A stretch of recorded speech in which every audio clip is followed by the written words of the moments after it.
Welcome to the Chapter 4 lecture. In this chapter, you will learn about borders, how to add images to your web pages, how to optimize images and configure them for backgrounds. You will also configure images as hyperlinks. In addition, we'll cover color, visual effects with CSS3, and using HTML5 elements to add a caption to an image. You will also learn about meter and progress elements, how to find free and fee-based graphics, as well as following recommended web design guidelines for graphics on web pages. The horizontal rule element can be added to your HTML to generate a line. However, it is recommended that you minimize your use of style effects in your HTML, such as a line, and instead accomplish what you need through the use of CSS. One way you could add a line without using the horizontal rule would be to add a border, such as a bottom border, to an element. That will create a line similar to the horizontal rule element, but will not involve adding additional code to your HTML. It is best if you add lines to the CSS and not the HTML, but it is important that you know what the horizontal rule element is. The CSS border property configures a border on all four sides of an element. The syntax is to list the border width, style, and color. In this example, the border is configured to be 2 pixels wide, solid, and red. If the border is applied to a block level element, such as a heading, it will extend to the width of the element or all the way across the page if no width is specified. If the element that it is being applied to is an inline element, the border will closely outline the element content. This example illustrates this. The H2 tag is a block level element, therefore the border extends all the way to the right. The A element is an inline element and the border sits snug up against the content. You will learn more about block and inline elements and the display property in Chapter 6. The border style property configures the type of line displayed by the border. You have choices of inset, outset, double, groove, ridge, solid, dashed, and dotted. It is important to recognize that the different browsers can display borders differently. If you look at these borders in another browser, they might look slightly different. The differences are subtle, so it should not be a major concern, just something to be aware of. You can configure specific sides of a border to display. The different properties include border bottom, border left, border right, and border top. This is an example of a border bottom being used to configure a line beneath the content. This is an alternative to using a horizontal rule tag in the HTML to get a solid line beneath the content. Padding is the space that exists between the content of the HTML element and the border. By default, when you add a border, the padding is set to 0 and the border is snug up against the content, as illustrated in the second image. The first example shows a border with 5 pixels of padding added. The result is that the border sits slightly away from the content. The result is also that the element became both taller and wider. Adding a border will increase the size of the element. I also want to take a minute to point out that sometimes the CSS in the slides is all on one line rather than stacked. Note that the semicolon separates the two properties. This is acceptable, but for your CSS for your homework, it will be required to be stacked and not all on one line as in this slide. When adding padding to an element, if just the word padding is used, it will apply padding to all four sides of the element, the top, right, bottom, and left. To add padding to specific sides of an element, you can use the padding bottom, padding left, padding right, and padding top properties. When you are coding padding, you can write out padding top, padding right, padding bottom, or padding left with the appropriate values. You can also use the CSS padding property shorthand. When you have just one number, it applies that amount of padding to all four sides. When you list two numbers, the first number represents the padding for the top and bottom, and the second number represents the padding for the right and left. When you use 3 numbers, the first number represents the top padding, the middle number represents the left and right padding, and then the third number represents the bottom padding. When you have 4 numbers, it represents the top, right, bottom, and left padding in that order. The same shorthand applies to margin as well. Please note that there are no commas between the different values. Now we are going to move on to discussing graphics. There are 3 types of graphics commonly used on the web: GIF, JPEG, and PNG images. JPEG images can be spelled JPG or JPEG. The important thing is that you use the same format in your code as is in the name of the image. GIF stands for Graphics Interchange Format, and it is best used for line art and logos. It has a maximum of 256 colors, and one color can be configured as transparent. GIF images can be animated and use lossless compression, which means that nothing in the original file is lost and that the compressed image will contain the same pixels as the original. GIF images can also be interlaced. An interlaced image progressively displays and seems to fade in as it downloads.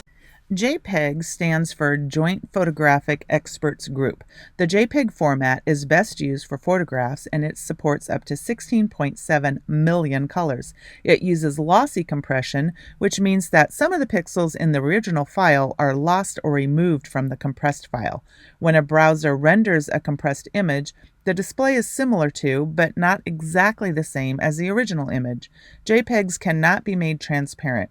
A progressive JPEG is similar to an interlaced GIF in that the image progressively displays and appears to fade in as it downloads.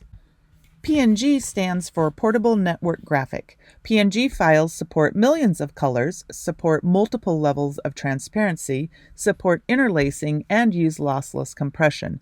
It combines the best of the GIF and the JPEG formats.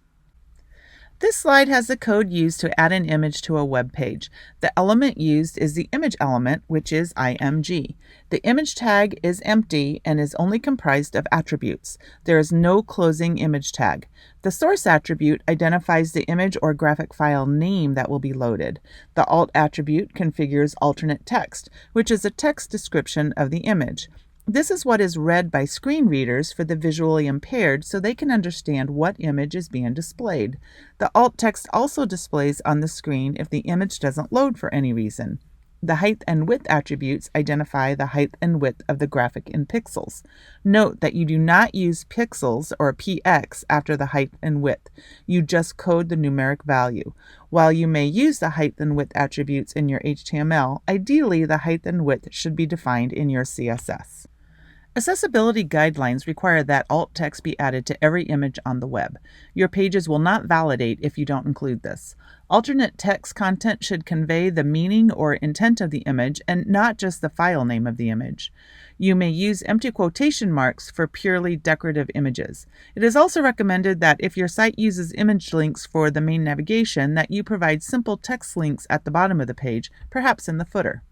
There may be a time when you want to have an image be a clickable link. The easiest way to accomplish this is to first code the image element and then surround it with the anchor element to make it a clickable link. In this example, when the home button is clicked, the index file will load. Some browsers automatically add a border to image links, so you should configure the CSS for the image element by adding border style none. You follow the same process if you want to link a thumbnail image to a larger image. First, code the small image element, and then wrap it with the anchor element or A tag, with the href set to the larger image. Image optimization is the process of creating an image with the lowest file size that still renders a good quality image, basically balancing image quality and file size. Photos taken with digital cameras are not usually optimized for the web.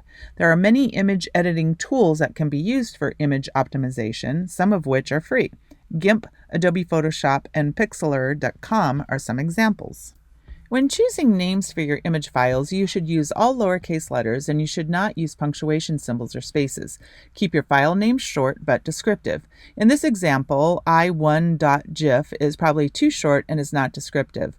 My image with my dog on my birthday.gif is too long, but the image name dogbday.gif is short and descriptive. Ideally, images should be saved in an images folder. Code the path to the file in the source attribute. In this example, since the images folder resides next to the HTML, the code would be images/home.gif. Your code should point the browser to where the images are located. The CSS background image property configures a background image. By default, background images repeat. This example shows how you would add a background image to the body element. Note, there is no space between the word URL and the opening parentheses. You can select how the image will repeat. On the screen, you can see the image to the left of each window. Repeat Y is used for a vertical repeat, and repeat X is used for a horizontal repeat, similar to the X and Y axes in math. For the first example, repeat Y was used, and the image repeats vertically along the Y axis. The image below it is set to repeat X, and the image repeats along the horizontal axis. No repeat means exactly that. The image doesn't repeat. The fav icon is a little square image that displays in the address bar, tab, or favorites bookmark list. There are icon generators available on the internet for free, which will generate the icons and provide you with the code to place in the head. A link element is used and the rel attribute is icon. The href is icon.ico and the type is image/x-icon. This is very specific and needs to be coded just like this. It's important that you realize that you cannot just go and download any image from the internet and use it on your site. That would be a copyright violation. You can buy images online, create your own images, hire someone to create your images or graphics for you, or you can download the images or graphics from a site that allows free downloads. That basically wraps up the image portion of the lecture. Chapter 4 also discusses how to round corners of certain elements, and in this example, the H1 element. You can see that the border radius with the value of 15 pixels was used to round the corners of the H1 element. The shorthand for border radius is similar to that of padding. If you just list one value, all four corners of the element will be rounded the same amount. You can also use the shorthand method with the first value representing the top left corner, the second value representing the top right corner, the third value representing the bottom right corner, and lastly, the fourth value representing the bottom left corner. The example above is a little wonky, but the goal is to help you understand how to specifically round each corner of an element. The box shadow property is used to create a shadow effect. The horizontal offset configures a shadow on the right. The vertical offset configures a shadow below. The blur radius is optional. Higher values configure more blur. The color value configures the color of the shadow. In this image, you can see the dark gray shadow to the right and below the image. If you want to configure an inner shadow, you can use the optional inset value. You might want to play around with code similar to this in your code editor to get a better understanding of the box shadow. The CSS3 opacity property configures the transparency of an element. Opacity values range from 0 to 1, with 0 being completely transparent and 1 being completely opaque. In this example, opacity was applied to the H1 tag, allowing the image to show through the element. CSS3 also provides a method to configure color as a gradient. The gradient can be a linear gradient, which is a smooth blending of color in a single direction, such as from top to bottom or left to right. A radial gradient can also be configured, which is a smooth blending of color emanating outwards from a single point. And that wraps up the Chapter 4 lecture. This lecture did not cover everything discussed in the chapter, just some of the highlights. So as always, please be sure to read the chapter in addition to listening to the lecture.